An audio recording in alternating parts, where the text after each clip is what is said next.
that because the Bible says that the God of this world has blinded the minds of those that are enslaved by him, captured by the devil.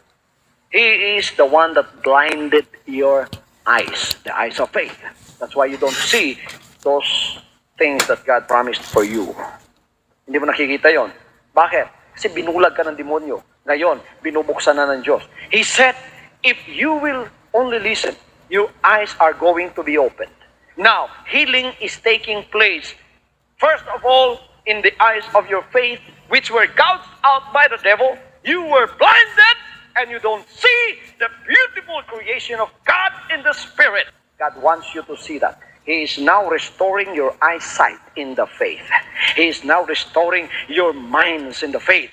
He is now restoring those and making clear that all that you can see are what God had promised for you. They are yours because you are a child of God. You are a child of God. By inheritance, by legal rights, you have the relationship with the Lord. You can claim all of these things for you. Para sa iyong lahat ng mga bagay na yan, sapagkat ikaw, by virtue of your being a child of God, is also has also the legal rights to claim all of those. They are your spiritual rights, legal rights because He's your Father. Lahat-lahat nasa sa iyo. Kaya mga kapatid, pinakikita ng Diyos ngayon ang mga tunay na bagay na mula sa Kanya. Kaya wag na kayo magalanganin pa. Tumayo kayo at pagkatapos unwavering ang faith na gusto ng Diyos. Hebrews chapter 10:23 and Hebrews chapter 11:6. For without faith, it is impossible to please God. For they that come to Him must believe that He is, and that He is a rewarder of them that diligently seek Him. This is faith taking God at His word without any question. Anong tawag sa faith na ito?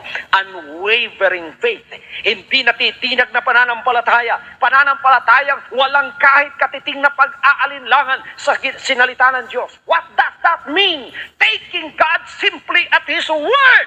Believing literally every word verbatim that what God has said He is able to do. Hallelujah. And I believe it with all of my heart. Kung anong sinabi ng Diyos, talagang gagawin ng Diyos yan.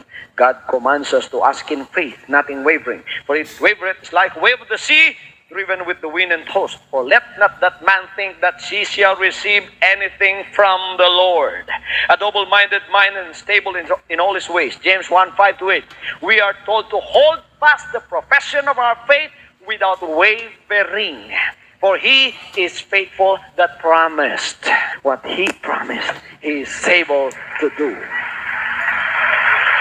Gusto ng Panginoon, unwavering faith. Mga pananampalatayang hindi nagwe-waver. Meron ding human faith. All you have is human faith, then you will fail. Anong human faith?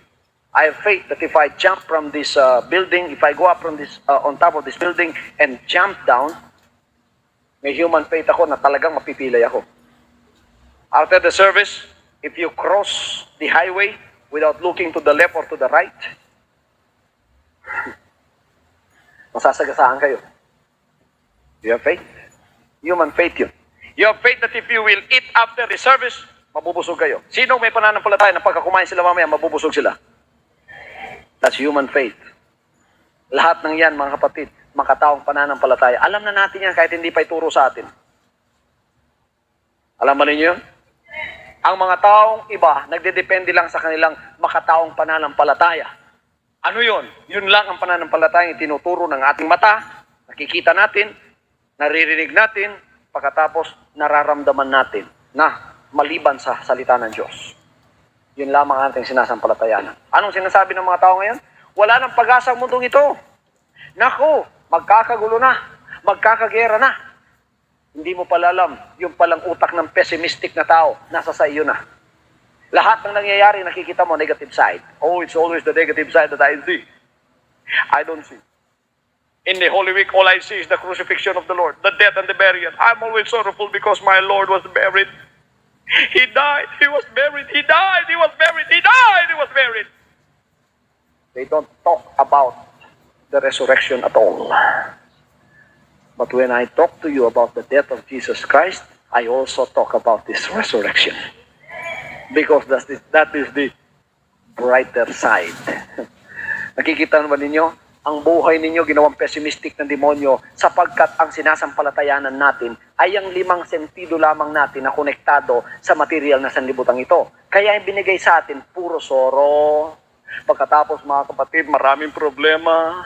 The devil gave us bitterness and hate, despondency, discouragement, wala na lahat. Pagkatapos napakabigat ng puso mo, injustice has been done to you, tinatapakan na yung rights mo, gidaog-daog ka na sa mga tao, hindi mo na lang kung anong gagawin mo, lumapit ka sa tao, mga kapatid, wala na. Because in this world, it is dog-eat-dog world. It is survival of the fittest. If you show any kind of human weakness, they will exploit that to the hilt, that you become a rag on the side after the devil and the world is through with you.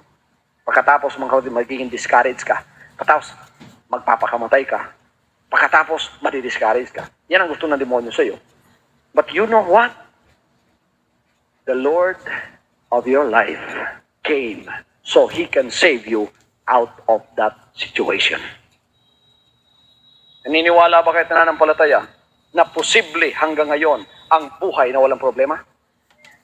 Kung may problema man, lahat magkakaroon ng kalutasan? Alam ba ninyo na posibleng mamuhay ngayon na kayo ay walang karamdaman sa katawan? Alam ba ninyo posible ngayon na mabuhay kayo kahit recession, kahit depression, na kayo ay mabubuhay, ibabaw niyan, at kayo ay magkakaroon ng pananampalatayang kinakailangan ninyo na ibibigay ng Diyos? That is possible today because of what He said. The devil is a liar, circumstances is a liar, situation in life are liars. All men may be liars, but what God said are true. He can never lie. He is a God of truth. He is a God of order and He is a God of truth. He can never lie.